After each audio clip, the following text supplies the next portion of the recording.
Hi everyone, in front of me I've got HOTWAV Note 12 and let me share with you how to add the fingerprint to this device. So let's start with opening the settings, and here we have to find the security option. Let's tap on it.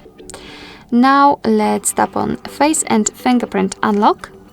And before we will be able to set the fingerprint, we have to add the screen lock. Of course, if you've got one currently set, you will be just transferred to another step. If not, you really have to do it right now, because if for some reason the fingerprint sensor won't work, then you will still be able to unlock your device with the pattern, PIN or password. So just pick the option like to use and tap on it. Let me draw the pattern, tap on next, redraw it and confirm. Here we have to decide what kind of notification content we want to show, so it's up to you. Just mark the option and tap on done. And now we have to tap on the fingerprint. Right here we've got the information about the fingerprint, so I highly recommend to check it and then tap on I agree.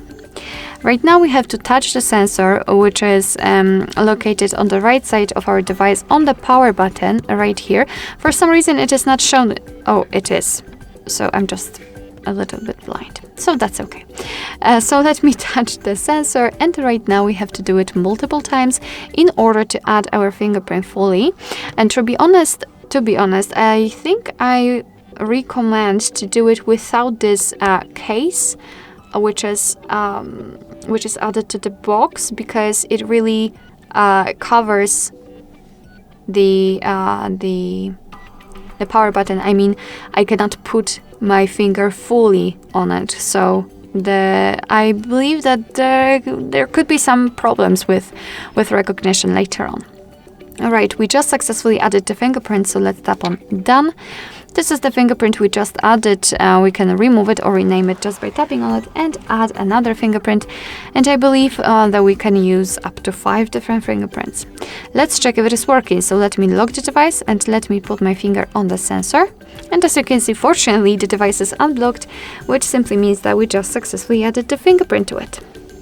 Alright, so that will be all. Thank you so much for watching. I hope that this video was helpful, and if it was, please hit the subscribe button and leave the thumbs up.